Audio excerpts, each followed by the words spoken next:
नमस्कार दोस्तों, हम लोगों ने हिमालय पर्वत के पार्ट 1 में शुरुआत से बैकग्राउंड से लेकर के देखा था और लास्ट लेक्चर को मैंने यहाँ पर छोड़ा था कि हिमालय कैसे बना और उस पर हमें बात करनी थी। दोस्तों, मैं आपसे उम्मीद करूँगा कि आप एक ही बात को कई बार पढ़ें ताकि उससे आपके दिमाग में इमेज बन जाए। एक बार में कोई भी चीज आपकी कंप्लीट नहीं होती। किसी भी क्षेत्र में देख लो, खैर स्टडी वाला मैटर है, छोड़ दो। एक जगह पर किसी शायर ने लिखा है, एक जगह पर किसी शायर ने लिखा है, वो लाइनें अभी मुझे याद नहीं आ रही हैं। लिखा है, जो एक बार के मिलने को प्यार समझते हैं वो पागल है मगर खुद को होशियार समझते हैं। ये ऊंचे घरानों के बिगड़े हुए लड़के हैं जो प्यार के मंदिर को बाजार समझते हैं। खैर, लाइनें प्यार के बारे में हैं, बट दोस्तों, अगर शिक्षा से एक बार प्यार हो जाए और आप उन चीज़ों को बार बार देखें तो चीज़ें आपके दिमाग में ज़्यादा इमेज पैदा करती हैं। आइए हम अपने चैप्टर पर चलते हैं और उस पर बातें क्लियर करते हैं। तो दोस्तों, हमें बात करना था कि हिमालय पर्वत बना कैसे। तो आप जानते हो कि पहले एक अंगारा लैंड था। यहाँ पर क्लास मैंने छोटी अंगारा लैंड था और अंगारा लैंड के बाद मध्य में आपका टेथिस सागर था और नीचे गोंडवाना लैंड का पार्ट था। तो ऊपर अंगारा लैंड और नीचे गोंडवाना लैंड। लेकिन हम अंगारा लैंड और जो है गोंडवाना लैंड से कहानी नहीं स्टार्ट करेंगे। हम देखेंगे कि ऊपर यूरेशियन प्लेट थी और नीचे की तरफ भारतीय प्लेट थी आपकी। और भारतीय प्लेट का आकार कुछ ऐसा था, अगर दिखाई दे रहा हो आपको भारतीय प्लेट। और थोड़ा सा इसको क्लियर बनाते हैं जिससे दिखाई दे जाए आपको। ये आपकी भारतीय प्लेट थी इस प्रकार की, ऐसे। और दोस्तों, इसीलिए आप साउथ इंडिया को देखते हो कि आपका आकार कुछ ऐसा प्राप्त होता है, क्योंकि जो भारतीय प्लेट है, भारतीय प्लेट का कुछ हिस्सा समुद्र में डूब गया है। इसलिए आपको ये इतना हिस्सा समुद्र में डूब गया और इतना हिस्सा हमें यहाँ पर दिखाई देता है। तो भारतीय प्लेट आपकी किस दिशा में ऊपर की ओर बढ़ रही थी? तो इधर की ओर आ रही थी। इधर की ओर बोलने का मतलब उत्तर पूर्व दिशा में ऊपर की ओर जा रही थी। और यूरेशियन प्लेट यहाँ पर दक्षिण किस दिशा में आ रही थी? तो ये आपकी दक्षिण पूर्व दिशा की ओर बढ़ रही थी, दक्षिण पूर्व दिशा की ओर। और बीच में टेथिस सागर था। तो आपका जो हिमालय पर्वत दिखाई देता है वो आपको दोस्तों कुछ ऐसा बना हुआ दिखाई देगा, इस प्रकार से। और पश्चिम की तरफ देखेंगे तो थोड़ा सा चौड़ा दिखाई देगा और यहाँ पर पूर्व की तरफ देखेंगे तो थोड़ा सा सकरा पर्वत दिखाई देता है। अब इसमें मैंने जो है आपको 3 प्रश्न करना है। क्या कारण है कि हिमालय पर्वत पूर्व की तरफ सकरा हो गया और जिसके जस्ट अपोजिट यहाँ पर विस्तृत प्राप्त होता है? और दूसरा प्रश्न आपको इसी में तलाशना है कि क्या कारण है कि भारत की तरफ से तीव्र ढाल वाला एवं नेपाल एवं चीन की तरफ से आपका मंद ढाल वाला हिमालय पर्वत प्राप्त होता है। और तीसरा प्रश्न आपके दिमाग में होना चाहिए कि क्या कारण है कि हिमालय पर्वत दोनों ओर से नीचे की ओर झुक गया है। यहाँ पर देखेंगे तो भारत के पूरब में भी नीचे की ओर झुका हुआ है, पाकिस्तान में भी नीचे की ओर इसका पर्वत का विस्तार है। आप जानते हैं भारत, पाकिस्तान, नेपाल और म्यांमार, भूटान, चीन, इन देशों में आपका हिमालय पर्वत फैला हुआ है। तो इन 3 प्रश्नों की तलाश में हम लोग चलते हैं, इन 3 प्रश्नों के उत्तर को जानने की कोशिश करते हैं। तो भारतीय प्लेट जब ऊपर की ओर बढ़ी तो माना जाता है कि इसके अवसाद इधर से बहुत ज्यादा यहाँ पर जो है कठोर थे और इधर के मुलायम थे। इस वजह से ये प्लेट आपकी वामावर्त दिशा में घूम गई। और जब वामावर्त दिशा में कोई भी प्लेट घूमती, जैसे मान लो आप ऐसे जा रहे हो और इसको वामावर्त दिशा में घुमाएंगे तो इधर से दबाव मुक्त होगा और इस तरफ की तरफ दबाव लगेगा। और जब दबाव लगेगा कि तो ये वाली पर्वत श्रृंखला क्या हो जाएगी, यहाँ पर संकीर्ण हो जाएगी और इस तरफ से विस्तृत पर्वत श्रृंखला प्राप्त होगी। अब दूसरा उत्तर देखिएगा, क्या कारण है कि भारत की तरफ से तीव्र ढाल वाला है? तो सिंपल सी बात है, इधर की तरफ के अवसाद मुलायम थे और जब एक तरफ के अवसाद मुलायम होते हैं तो प्लेट बहुत तेजी के साथ आगे बढ़ी, जबकि यूरेशियन प्लेट की तरफ के अवसाद ज्यादा कठोर थे, इसलिए प्लेट धीरे धीरे बढ़ी। अब मान लो कि बीच में कोई मलबा है, एक तरफ से बहुत तेजी से आगे बढ़ रही चीज, एक तरफ से यूरेशियन प्लेट धीमे बढ़ रही है, इसलिए यहाँ पर तीव्र ढाल बनेगा और नेपाल की तरफ मंद ढाल बनेगा। अब दोनों तरफ ये झुका हुआ क्यों प्राप्त होता है?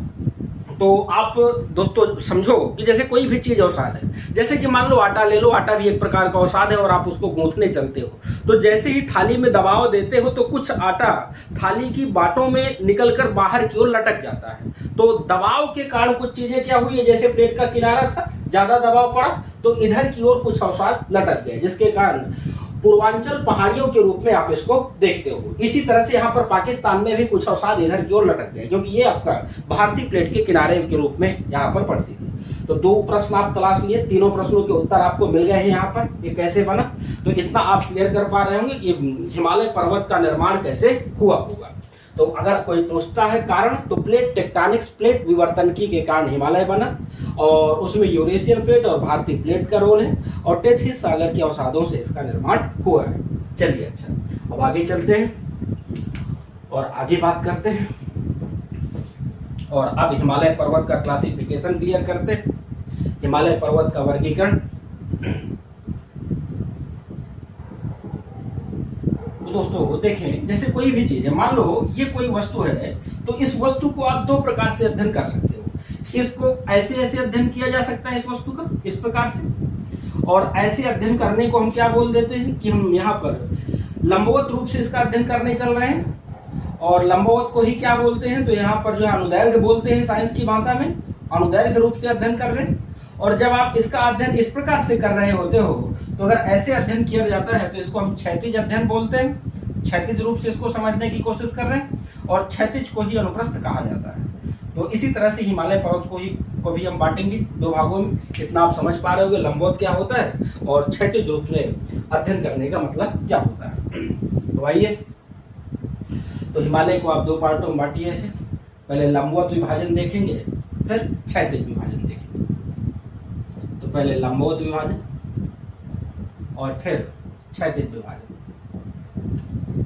और अभी मैंने बताया कि लंबवत को ही क्या कहा जाता है, अनुदैर्घ्य कहा जाता है, अनुदैर्घ्य, और क्षैतिज को ही क्या कहा जाता है, अनुप्रस्थ विभाजन भी कहा जाता है। अब लंबवत विभाजन में कौन कौन से हैं, तो सबसे पहली पर्वत श्रृंखला आपको मिलेगी महान हिमालय, महान हिमालय, और महान हिमालय के बाद आपको मिलेगा मध्य हिमालय, मध्य हिमालय, और मध्य हिमालय के बाद तीसरे पार्ट के रूप में आपको देखेंगे, आप देखेंगे शिवालिक श्रेणी, शिवालिक श्रेणी। तो ये है आपका लंबवत विभाजन। अब हम एक एक को उठा करके बात करेंगे और महान हिमालय से चीजों को शुरू करेंगे। इतना और थोड़ा सा समझे रहिएगा, महान हिमालय और मध्य हिमालय, इन दोनों के बीच में जैसे एक पर्वतीय है, एक ये है, तो इसके बीच में गैप होगा। इस गैप का क्या नाम है, मेन सेंट्रल थ्रस्ट के नाम से जाना जाता है, मेन सेंट्रल थ्रस्ट। और मध्य हिमालय और शिवालिक श्रेणी के बीच में जो गैप होगा इसको क्या बोलेंगे, main boundary fault, main boundary fault, इसका नाम होगा मेन बाउंड्री फॉल्ट। आइए अच्छा, अब बात करते हैं महान हिमालय को लेकर के, और फिर इसके बाद क्षैतिज विभाजन को देखेंगे। पहले इसका डिटेल समझ लेते हैं।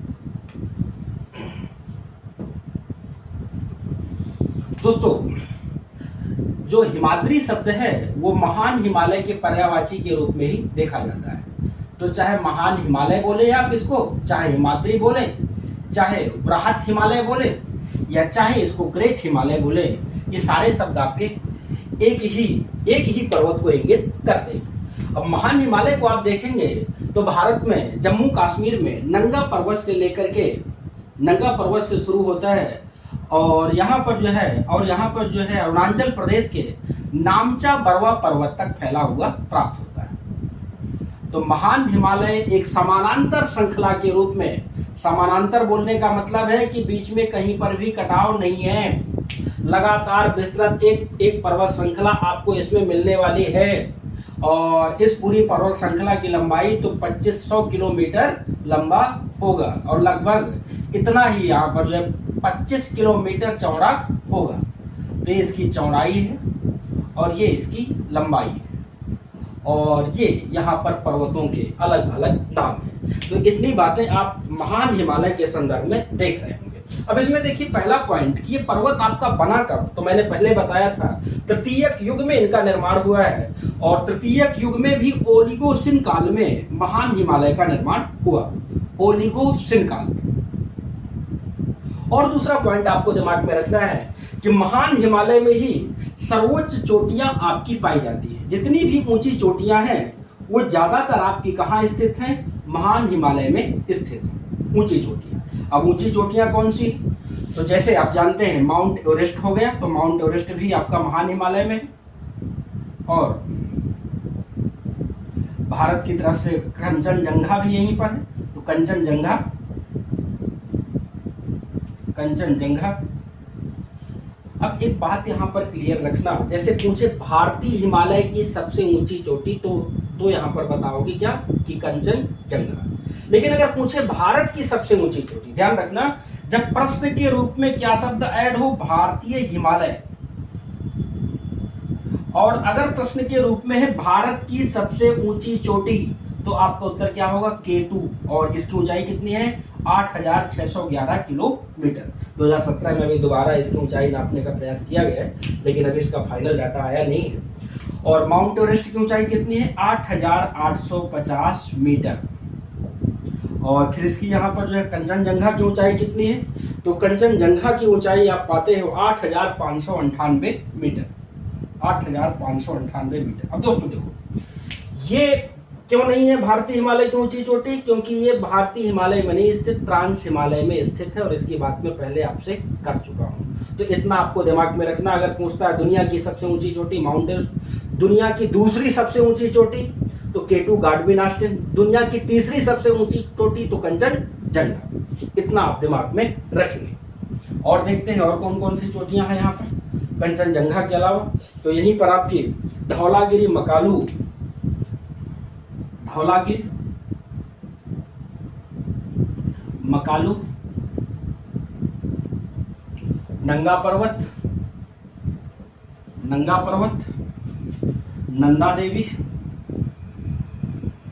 नंदा देवी, ये सारी ऊंची चोटियां आपकी कहां मिलने वाली हैं, महान हिमालय में प्राप्त होंगी। तो इतना आप इसके अभी 3 पॉइंट मैंने क्लियर कराया कि ये कहां से कहां तक फैला हुआ है, कब बना, ओलिगोसिन काल में। और किसी भी ऊंची चोटी का नाम पूछता है कि ये हिमालय के किस भाग में स्थित है, आपका उत्तर ज्यादातर क्या होना चाहिए, महान हिमालय में स्थित है। इसके अलावा तीर्थस्थल जितने हैं, तो तीर्थस्थल भी ज्यादातर आपके कहां स्थित हैं, ये भी आपके महान हिमालय में ही स्थित है। तो महान हिमालय में तीर्थस्थल और ऊंची चोटियां और इसकी ऊंचाई और चौड़ाई ये सब आप जान चुके हो। एक पॉइंट और दिमाग में क्लियर रखना है कि महान हिमालय को काट करके ही पूर्ववर्ती नदियां बहती हैं। पूर्ववर्ती नदी, इस शब्द को क्लियर करिएगा, पूर्ववर्ती नदी है कौन कौन सी, तो जैसे ब्रह्मपुत्र नदी है, और ब्रह्मपुत्र के अलावा सिंधु नदी है।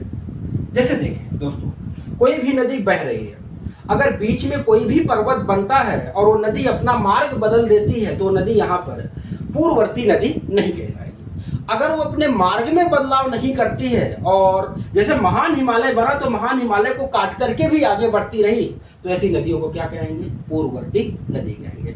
और ब्रह्मपुत्र और सिंधु नदियों ने ऐसा ही किया है कि जैसे जैसे महान हिमालय बड़ा होता चला गया, वैसे धीरे धीरे काटती गई, और अपने जो सीधा मार्ग था उस मार्ग में कोई परिवर्तन नहीं किया। तो इतने पॉइंट आपको महान हिमालय के संदर्भ में याद रखने। चलिए, अच्छा, दूसरे बिंदु पर आते हैं महान हिमालय के बाद, और अब बात करते हैं मध्य हिमालय। मध्य हिमालय दोस्तों, मध्य हिमालय का ही दूसरा नाम क्या है, हिमांचल श्रेणी, हिमांचल श्रेणी। और इसी का एक नाम और क्या है, लघु हिमालय। तो चाहे लघु हिमालय को ही बोले, चाहे मध्य हिमालय को ही बोले, चाहे हिमांचल श्रेणी बोले, तीनों एक ही पर्वत के नाम है। और महान हिमालय के संदर्भ में देखा था हमने कि महान हिमालय समानांतर प्राप्त होता है, लेकिन मध्य हिमालय ऐसा नहीं है, ये आपका विखंडित रूप में प्राप्त होता है। विखंडित का मतलब है कि छोटे छोटे भागों में कट गया है। जैसे आप ऐसे चलिए कि मान लो कि ये मध्य हिमालय है, तो एक पर्वत ये कट गया, एक पर्वत ये कट गया, एक पर्वत ये कट गया, एक पर्वत ये कट गया, एक ये कट गया, ऐसे करके प्राप्त होता है।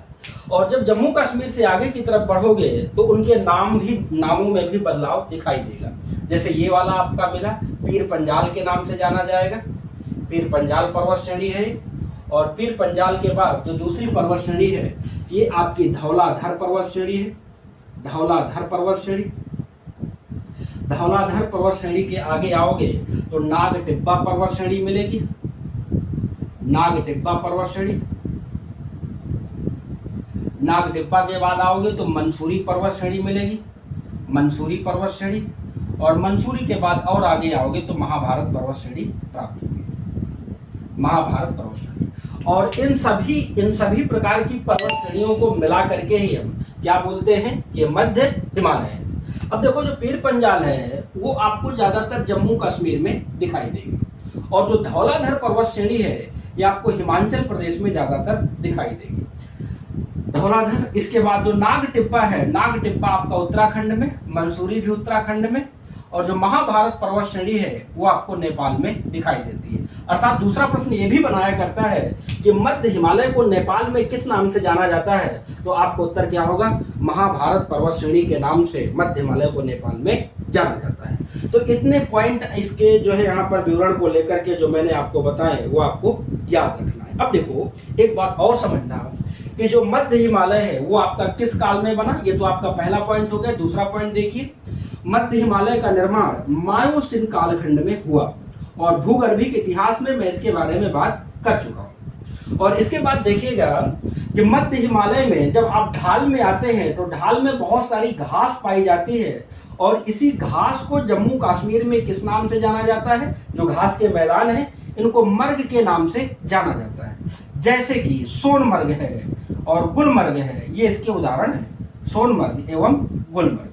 ऐसे ही आप बंगाल में आएंगे तो बंगाल में इसका नाम दूसरा हो जाता है, और इसको बुग्याल तथा प्यार के नाम से भी जाना जाता है, बुग्याल एवं प्यार के नाम से भी जाना जाता है। दूसरा पॉइंट एक और आपको इसके बारे में याद रखना है कि देखे थे कि महान हिमालय में ज्यादातर ऊंची चोटियां हैं, या जो भी यहाँ पर जो तीर्थ स्थान है वो स्थित है, और जो मध्य हिमालय में है तो मध्य हिमालय में हिल स्टेशन आपके पाए जाते हैं। जितने भी प्रमुख हिल स्टेशन हैं वो सब आपके कहाँ स्थित हैं, वो आपके मध्य हिमालय में स्थित है। अब आपके दिमाग में आ रहा होगा हिल स्टेशन क्या है। दोस्तों जब भारत में अंग्रेज थे, अंग्रेजों के द्वारा दिया गया कंसेप्ट है।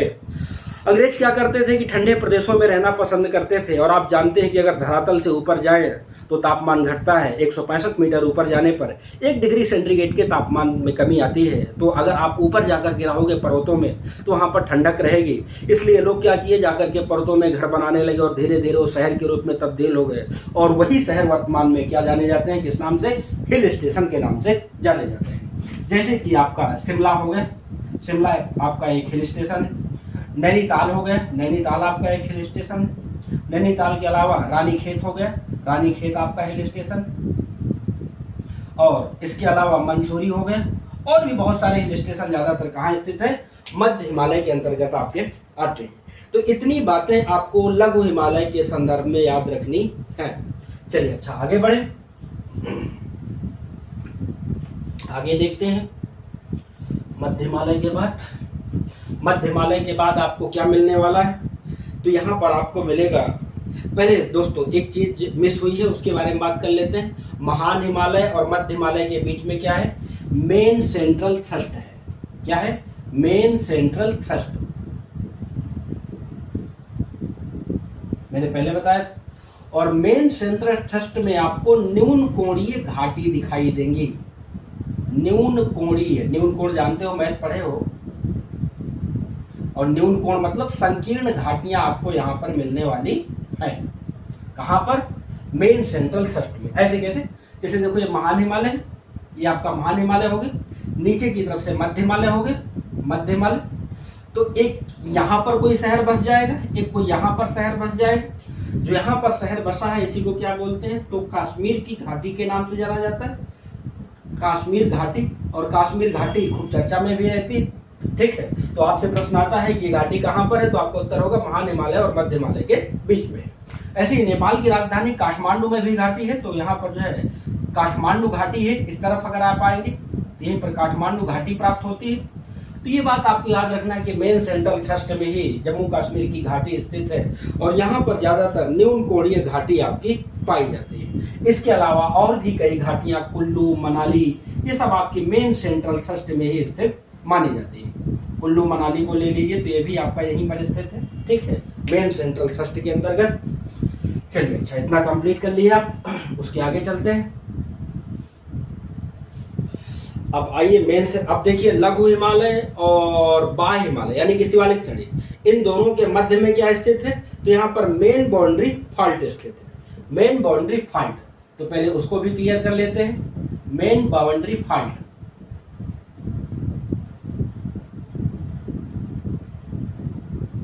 और मेन बाउंड्री फॉल्ट में ज्यादातर क्या, वहां न्यून कोण घाटी थी, तो यहाँ पर अधिक कोणीय घाटी मिलेंगी आपको, अधिक कोणीय घाटी, अधिक कोणीय घाटी।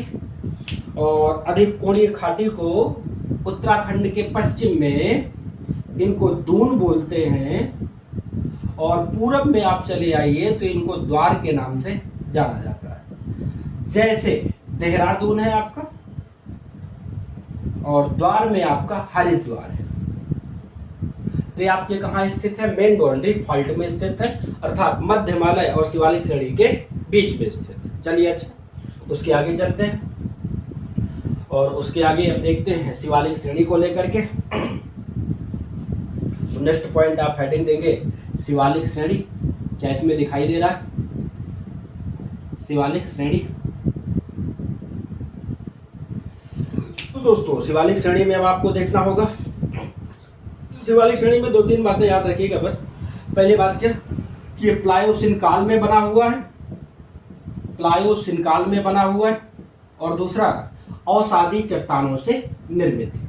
किससे निर्मित है, अवसादी चट्टानों से। अवसादी चट्टानें क्या होती हैं आप जानते हैं, अगर नहीं जानते हैं तो हम एक टॉपिक उठाएंगे और सेल के बारे में बात करेंगे, अग्नेय चट्टान, अवसादी चट्टान, रूपांतरित चट्टान, और ये कैसे बनते हैं और कैसे फिर बिगड़ते हैं और बार बार कैसे इनका चक्र चलता रहता है, उन सारी चीजों को उस टॉपिक में क्लियर कर लेंगे। तो इतना आप यहाँ पर समझ पा रहे होंगे कि जो मैंने हिमालय को लेकर के और उसके क्षैतिज विभाजन को लेकर बात किया, वो आपको इतनी बातें क्लियर हो गई होंगी। आइए दोस्तों अब आगे चलते हैं और आगे चल करके देखते हैं। अब यहाँ पर हिमालय का क्षैतिज विभाजन, अभी ऊर्ध्वाधर विभाजन क्लियर कर रहे थे, हिमालय का क्षैतिज विभाजन। तो क्षैतिज विभाजन मतलब मैंने पहले बताया था कि जैसे ये कोई हिमालय पर्वत है, हिमालय पर्वत है, इसको आप ऐसे ऐसे बांट सकते हो इस प्रकार से, ये आपका क्या कहलाएगा, इसी को हम हिमालय के क्षैतिज विभाजन के नाम से जानेंगे। थोड़ा सा धीमा चल रहा है, इंक डाल लेते हैं, और आप लोग चैनल को लाइक करते रहें, शेयर करते रहें, जितना ज़्यादा से ज़्यादा कर सकें। आपको फीस के रूप में केवल यही देना है, चैनल को सब्सक्राइब कर लें, और बाकी आप ये सारी चीज़ें हमारे ऊपर छोड़ दें। हर चीज़ जो भी होगी आपकी एग्जाम से संबंधित तो पूरी कराएंगे। चलो अच्छा देखो इधर, तो ये जैसे किनारा है तो यहाँ से एक नदी होकर जाती है, एक नदी यहाँ से होकर जाती है। तो ये जो नदी है ये आपकी सिंधु नदी है। जैसे आप इधर से ऐसे करके बांटेंगे, और सिंधु से ये सतलज नदी है, सतलज नदी है। और इसके बीच का जो हिमालय पर्वत है वो किस नाम से जाना जाता है, कि पंजाब हिमालय के नाम से जाना जाता है, और इसी को हम जम्मू कश्मीर हिमालय के नाम से भी जानते हैं। तो कश्मीर हिमालय या पंजाब हिमालय, दो नाम आप इसको दे सकते हैं। कहाँ है, सिंधु और सतलज के बीच में पड़ता है। इसके बाद सतलज और काली नदी के बीच में कौन सा हिमालय पड़ता है, तो सतलज और काली के बीच में आपका कौन सा पड़ेगा, तो पंजाब के बाद आएगा कुमायूं हिमालय, कुमायूं हिमालय। और इसके बाद फिर काली से तिस्ता तक, ये तिस्ता नदी है आपकी, इनके बीच में कौन सा हिमालय पड़ेगा, तो इसको आप बोलोगे नेपाल हिमालय, नेपाल हिमालय। इसके बाद तिस्ता के आगे आइए और दिहांग है, दिहांग तक का पार्ट देखेंगे तो यहाँ पर क्या पड़ेगा, असम हिमालय, असम हिमालय। तो ये है आपका हिमालय का क्षैतिज विभाजन। और हिमालय के क्षैतिज विभाजन में अगर हम लंबाई देखें कि लगभग कितनी है, तो ये आपके नेपाल हिमालय की जो लंबाई है सबसे ज्यादा है, 800 किलोमीटर पड़ती है। इसके बाद यहाँ पर असम हिमालय की लंबाई है, ये आपकी 760 किलोमीटर पड़ती है। इसके बाद आप आएंगे कुमायूं हिमालय 320 किलोमीटर लंबा फैला हुआ है, और ये यहाँ पर 560 किलोमीटर है। तो ऐसे आप इसकी लंबाई भी देख ली। और कि नदियों के बीच में प्रश्न के रूप में क्या पूछेंगे, ये भी समझे रहे हैं। सिंधु और सतलज के बीच के हिमालय को किस नाम से जाना जाता है, तो पंजाब हिमालय। सतलज तथा काली के बीच के हिमालय को किस नाम से जाना जाता है, तो यहाँ पर कुमायूं हिमालय। ऐसे करके प्रश्न आपके पेपर में बनेंगे। चलिए अच्छा, और आगे चलते हैं।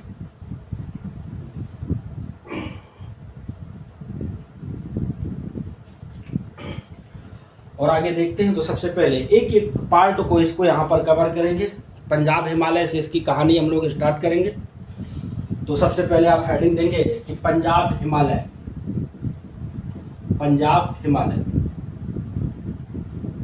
पंजाब हिमालय में ही दोस्तों बहुत सारे दर्रे स्थित हैं, जैसे कि पीर पंजाल दर्रा।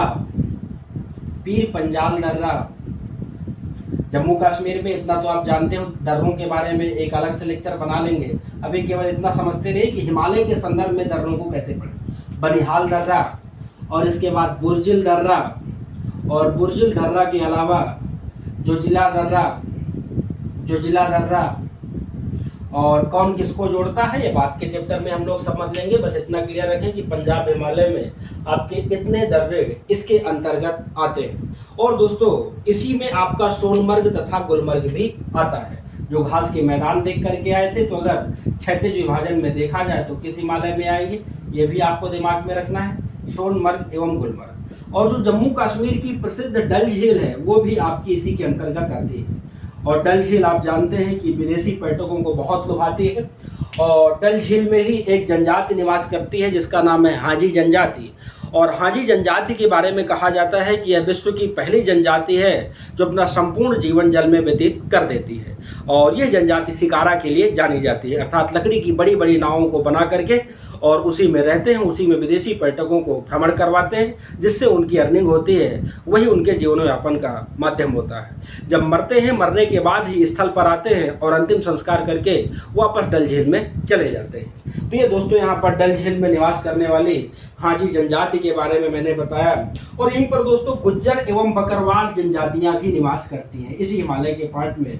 गुज्जर एवं बकरवाल, इनका नाम आप सुने होंगे। जम्मू कश्मीर भी आप बता सकते हो उत्तर कि गुज्जर बकरवाल जनजाति कहाँ की है।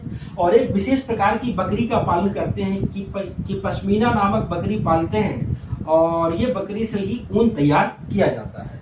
तो गुज्जर बकरवाल क्या करते हैं, बकरियों को एक जगह से दूसरी जगह पर ले जाते हैं जो है भोजन की तलाश में। इसीलिए ये जनजाति एक जगह नहीं ठहरती है। और चीजें आप यहाँ पर क्लियर करिएगा।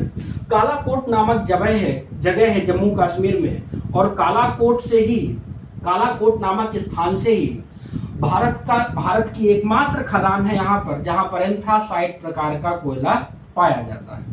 तो यहीं पर आपका एंथ्रासाइट प्रकार का कोयला मिलता है कालाकोट की खदान में। एक पॉइंट आपको ये याद रखना है। और एक पॉइंट और कि यहीं पर बड़े तीर्थ स्थल भी हैं, जैसे कि वैष्णो देवी की बात करो तो वैष्णो देवी भी यहीं पर है। और इसके अलावा अमरनाथ भी यहाँ पर है। अमरनाथ की गुफा जो यहाँ पर स्टेलेग्माइट का उदाहरण है। और डिटेल से बात करेंगे जब राज्य वाइज चीजों को पढ़ेंगे। बस इतना आप दिमाग में रखे रहिए कि पंजाब हिमालय में कौन कौन सी चीजें हैं। नाम है पंजाब, लेकिन विस्तार इसका कहाँ है, जम्मू कश्मीर, हिमाचल प्रदेश, हरियाणा, इन चीजों में आपका हिमालय का विस्तार ज्यादा देखा जाता है। आइए अच्छा उसके आगे चलते हैं।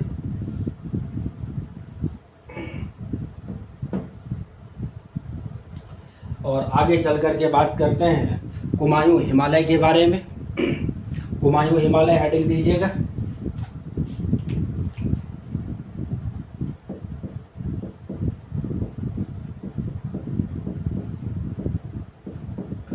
कुमायूं हिमालय में ही आपकी महत्वपूर्ण चोटियां हैं, जैसे गंगोत्री, यमुनोत्री, ये आपकी यहीं पड़ने वाली है। गंगोत्री, यमुनोत्री जैसी चोटी उत्तराखंड की है, इतना तो आप जानते ही हो। और यहीं पर जो है 5 प्रयाग निर्मित होने वाले हैं। तो पंच प्रयागों की भूमि भी यहाँ पर कुमायूं हिमालय को कहा जाता है। पंच प्रयाग कौन से हैं? जैसे अलकनंदा से मिलकर के और भागीरथी से मिलकर के आपका देवप्रयाग, रुद्रप्रयाग, ये सब बनता है। इस पर डिटेल से बात करेंगे हम लोग जब उत्तर भारत के मैदान की नदियां देखेंगे। तो पंच प्रयागों की भूमि भी इसको कहा जाता है आपका। इतनी सारी, और दूसरी बात, यहीं पर आपकी जौनसारी, गद्दी एवं बुक्सा नामक जनजातियां भी निवास करती हैं। जौनसारी, गद्दी और बुक्सा और एक नाम जोड़ लीजिए थारू, जो आपके अभी यूपी टीईटी के पेपर में पूछी थी, तो उत्तराखंड में ही आपकी आती है और यहाँ पर कुमायूं हिमालय में।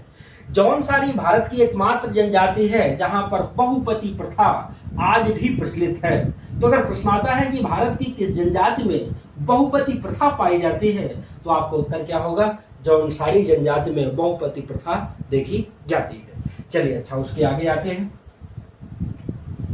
और उसके आगे आकर के नेपाल हिमालय पर बात करते हैं हम लोग। लेकिन दोस्तों, नेपाल हिमालय और असम हिमालय, ये आपका दो बचा हुआ है। नेपाल हिमालय को थोड़ा सा लिख लो आप लोग जल्दी से, ताकि खत्म हो सके।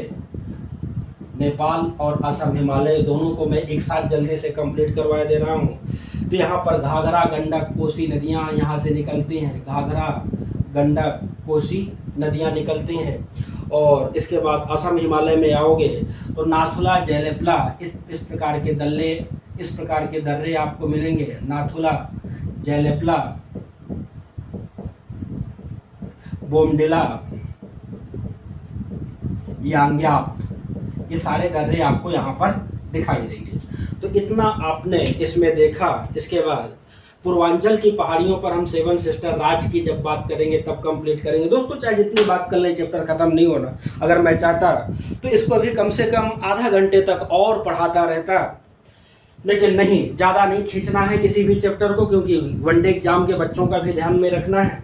और दोस्तों, कहा जाता है इन होठों की भी क्या मजबूरी रहती है, सब कुछ कहकर बात अधूरी रहती है। आप चाहे जितनी बातें कर लीजिए, कभी भी इस चैप्टर की बातें समाप्त होने वाली नहीं है। नमस्कार, तो हम नेक्स्ट वीडियो में आपके साथ फिर मिलेंगे।